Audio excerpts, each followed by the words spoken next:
সবাইকে স্বাগত জানাচ্ছি Rupam on the rocks presented by Concreto Uno cement এর একটা নতুন পর্বে।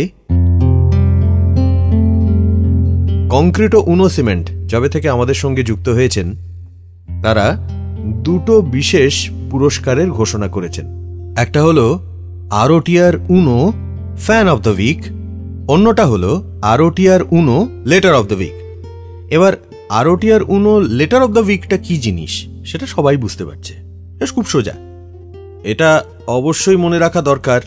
এটা আমি মনে রাখছি যে গতবারে চিঠি পড়ব করেও চিঠি পড়া হয়নি, এবং আমি বলেছিলাম যে এবারে চিঠি পড়াই হবে না, এবার হবে চিঠির লড়াই।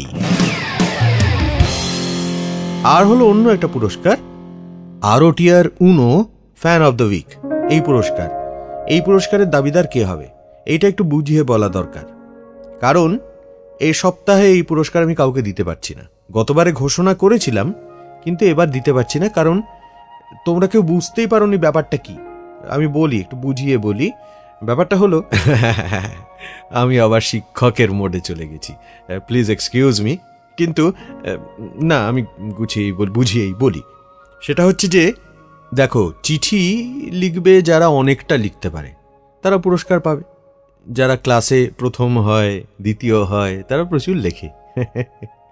কিন্তু রূপম অন দ্য রক্স সেই ব্যাপারে পক্ষপাতিত্ব করে না। যারা কম লেখে তারাও এখানে পুরস্কার পায়, এইটি হচ্ছে ফান্ডা। সো সব থেকে কম অক্ষর ব্যবহার করে আমাদের একটা রূপম অন দ্য রক্সের পর্ব শুনে মাথায় যা এসেছে সেটা সেই পর্বর সঙ্গে যুক্ত হতে পারে, নাও হতে পারে, না হলেও কোনো অসুবিধা নেই। রূপম অন দ্য রক্স প্রোগ্রামটা, পুরো প্রোগ্রামটা নিয়েই যদি হয়, পুরো ধারাবাহিকটা নিয়েই যদি হয়, পুরো সিরিজটা নিয়েই যদি হয়, তাতে কারো কোনো মাথা ব্যথা নেই, আমারও কোনো প্রবলেম নেই।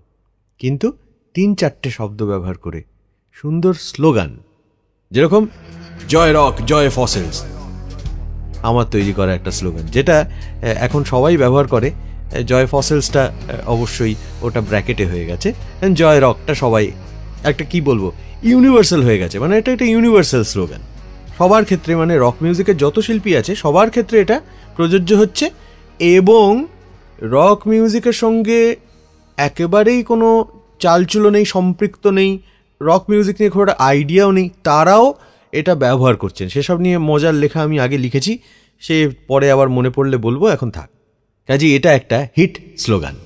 সো আজকে লড়াই হোক বা না হোক, পড়া ঠিকই হবে, আমরা দেখে নেব লড়াইটা হয় কি হয় না। কিন্তু তার আগে একটা ট্রিভিয়া দেবার আগে একটা ভূমিকা করি। ভূমিকাটা হলো, আমি, পম আর অ্যালেন, ফসেলসের এই 3 মূর্তি, আমরা জড়ো হয়েছিলাম একটা বিশেষ গান রেকর্ডিং করতে। তারপরে তো 1 সপ্তাহ চলে গেল, সো আরেকটা গানও রেকর্ড হয়ে গেছে। মানে যে গানটার কথা বলেছিলাম সেটা হচ্ছে লং ড্রাইভে রং ড্রাইভে, তারপরে রেকর্ড হয়েছে ক্ষুধার্ত মাংসাশী এই গানটা। লং ড্রাইভের রেকর্ডিংয়ে এসে আমরা একে অন্যের সঙ্গে আমাদের ঘুম হচ্ছে না তাই নিয়ে আলোচনা করেছিলাম। 12টা বেজে গেছে ঘুমের, সেটা রাত 12টা না দিন 12টা বোঝা যাচ্ছে না, এটা নিয়ে আমাদের গপ্প হয়েছিল। এবার এই ঘুমের যে বিমারি, এর সঙ্গে ছাল গানটার একটা যোগ আছে, সেটাই হচ্ছে ট্রিভিয়া। ছাল গানটা রেকর্ড করবার জন্য যে গলাটা তৈরি করতে হবে, আমার মনে হয়েছিল এটার জন্য একটা স্পেশাল গলা লাগবে। সেই গলাটা হচ্ছে ঘুমের গলা। এটার জন্য আমি যেটা করেছিলাম সেটা হচ্ছে স্টুডিও ফ্লোরে আমি ঘুমিয়েছিলাম, বলেছিলাম ছাল গাইবো, তোমায় ঘুমোতে হবে, আমি ঘুমিয়ে নিচ্ছি, তোরা আমাকে ডেকে দিবি যখন তোদের একটা কিছু কাজ চলছিল, সেই কাজটা হয়ে যাবার পরে আমাকে ডেকে দিবি, আমি এই ঘুম জড়ানো গলায় গানটা গাইব। ফসেলস 2-এ নানা রকম গলা আমরা করেছিলাম। আরেকটা এক্সাম্পল দিচ্ছি, মানব বোমা গানটার জন্য 2টো মাইক ব্যবহার করা হয়েছিল। আইডিয়াটা ছিল আমাদের রেকর্ডিস্ট, সে এখন বিশ্ববিখ্যাত লোক, তার নাম হচ্ছে দীপঙ্কর জোজো চাকি। দীপঙ্কর জোজো চাকি তখন ইন্ডাস্ট্রিতে নতুন, ও আমাদের রেকর্ডিস্ট ছিল, রেকর্ডিং ইঞ্জিনিয়ার, প্রডিউসারও বলা যেতে পারে। তো ও সবকটা গান নিয়ে ভোকাল ট্রিটমেন্ট নিয়ে ভেবেছিল। আমি যখন মানব বোমা রেকর্ড করতে গেলাম তখন ও বলল, মানব বোমা আমি 2টো মাইকে রেকর্ড করব। মানব বোমার যে অংশগুলো একটু চিৎকার করে গাইতে হবে সেই অংশগুলো গাওয়া হবে AKG 414 মাইকে। আর একটা দারুণ প্রসিদ্ধ মাইক যার নাম হচ্ছে নয়ম্যান U87, তাতে রেকর্ড করা হবে সফটার সেকশনসগুলো। তো এরকম একটা গান গাওয়া হচ্ছে দুটো মাইকে, আমার মনে হয় যে এটা একটা ইম্পর্টেন্ট ব্যাপার যেটা তোমাদের সবার সাথে শেয়ার করার মতন। এরকম আরও অনেক আছে, শুধু আমাদের অ্যালবামে না, সারা বিশ্বেই এরকম অনেক গল্প ছড়িয়ে ছিটিয়ে আছে। আমার একটা গল্প এক্ষুনি মনে পড়ে যাচ্ছে। বিটলসের হোয়াইট অ্যালবামে দুটো গান আছে, একটা হচ্ছে রেভলিউশন 1, একটা হচ্ছে রেভলিউশন 9। এর মধ্যে কোনো একটা গান, আমার ঠিক মনে পড়ছে না কোনটা, রেভলিউশন 1 হতে পারে, মোস্ট প্রবাবলি ওটাই। এই গানটার একটা টেক দিয়ে যাওয়ার পরে জন লেননের মনে হলো না ওটা ঠিক জমেনি, এই গানটা এরকম, গানটার ফিলটা এরকম, আমি এটা শুয়ে শুয়ে দেব। তো সবাইকে বলে রাখি যে এই গল্পটা কিন্তু আমি অনেক পরে জেনেছি, এমন নয় যে এটা নকল করে আমি ওখানে বলেছি যে আমি আগে ঘুমাবো তারপর ছাল গাইবো, এটা কিন্তু নয়। আমি অ্যাকচুয়ালি সেই সময় লেনন শুনতামই না, বিটলস আমি শুনতামই না যখন ফসিলস 2 রেকর্ড করেছি। তো যাক, সে সমস্ত কথা। আর যেটা বলছিলাম সেটা হলো যে লেনন শুয়ে শুয়ে রেকর্ড করলেন, মানে মাইক প্লেসমেন্টটাই একটা অদ্ভুত। ছবি আছে, ছবি দেখা যায় ইন্টারনেটে, সেই ছবি পাওয়া যায়, আমার কাছে বইও আছে, তাতেও এই ছবি আছে, লেনন গাইছে। ইনফ্যাক্ট আমার এখন মনে পড়ছে যে আমার কোনো একটা পডকাস্টে আগে, এই অনুষ্ঠানের আগে কোনো একটা পডকাস্টে আমি বলেছিলাম এই কথাটা, এই ইনফরমেশনটা দিয়েছিলাম, কোনো একটা প্রসঙ্গে এটা এসছিল। তো লেনন শুয়ে শুয়ে গান রেকর্ড করলেন, একই নামের দুটো গান, রেভলিউশন 1, রেভলিউশন 9। রেভলিউশন 1-এর মধ্যে একটা মজা আছে, একটা লাইন দুরকমভাবে গাওয়া হয়েছিল, দুটো শব্দ ইন আর আউট, মানে একটা স্ল্যাশ দেওয়ার মতো ব্যাপার। জন লেনন বলছেন তিনি বিপ্লবীদের সঙ্গে থাকবেন না থাকবেন না, এইটা নিয়ে দ্বন্দ্ব। একবার উনি বললেন আমার মনে দ্বন্দ্ব আছে আউট/ইন, তারপরে অন্য জায়গায় সেই দ্বন্দ্বটা সরিয়ে দেওয়া হলো। গানটার একটা সংস্করণ বেরিয়েছিল, পরের সংস্করণে লেনন কি করলেন, তিনি বেছে নিলেন আউট এই শব্দটা। অবভিয়াসলি যেটা হবার সেটা হলো, এটা নিয়ে প্রচুর জলঘোলা হলো এবং সমালোচনা হলো। এটাকে এমনকি তকমা দেওয়া হলো যে বিপ্লবের প্রতি এটা একটা বিট্রেয়াল। শেষমেশ এক পত্রিকায় এক বিপ্লবী মনস্ক ছাত্রের খোলা চিঠির উত্তরে লেনন তার জোরালো মতামত রাখেন। তিনি বললেন, ওহে ছাত্র শোনো, বিপ্লব মাথার মধ্যেও ঘটানো যায়, চিন্তার বিপ্লব। মাথা ভেঙে ফেলবার মতো ধ্বংসলীলায় যদি বিপ্লব পথ হাঁটে, তাহলে সেক্ষেত্রে আমাকে কাউন্ট মি আউটই বলতে হবে, এর কোনো অন্যথা নেই, অন্যথা হবেও না। ROTR UNO letter of the উইকের আমি আজকে যে চিঠি বেছে নিয়েছি তার লেখকের নাম অর্ঘ্য সরকার। খুব ভালো গান গায় গিটার বাজিয়ে। প্রত্যেকটা এপিসোডের আগে ও কোনো না কোনো একটা স্পেশাল গান গায়, আর সেটা ফেসবুকে পোস্ট করে, প্লাস সবাইকে জানায় যে এরকম একটা অনুষ্ঠান হচ্ছে, সবাইকে শুনতে হবে। ও থাকে কিন্তু অনেক দূরে, বালুরঘাটে, উত্তরবঙ্গে। অর্ঘ্য যেটা শোনে সেটা আমি সবাইকে জানাতে চাই, ROTR-এর পডকাস্ট। সেটা শুনতে অর্ঘ্য সাবস্ক্রাইব করেছে 919 ফ্রেন্ডস FM পডকাস্ট চ্যানেল ইউটিউবে। এবং আমি সবাইকে বলবো এই চ্যানেলটা সাবস্ক্রাইব করে নাও। এটা একটা স্পেশাল ইউটিউব চ্যানেল যেখানে শোনা যাবে রূপমন্দ রক্সের সমস্ত গল্প, এবং যখন আমি গিটার বাজিয়ে একটা গান গাইব সেটাও সেখানে থাকবে। অর্থাৎ আনইন্টারাপ্টেড একটা এপিসোড শোনা যাবে যেখানে কোনো বিজ্ঞাপন নেই, শুধুই আনফিল্টার্ড আমার কথা আর গান। অর্ঘ্য সরকারের এই ঠিকানাটা জানা আছে। আর আছে একটা ক্লাব যেটার নাম ROTR ফ্যান ক্লাব, যেটা সন্ধান পাওয়া যাবে ফেসবুকে। এবং ওই ক্লাবের মধ্যে ঢুকে পড়লে একজন খুব মান্যগণ্য সদস্য হিসেবে অর্ঘ্য সরকারের লেখা নিয়মিত সেখানে পড়া যাবে। অর্ঘ্য সরকার নিয়মিত পত্রলেখকও বটে।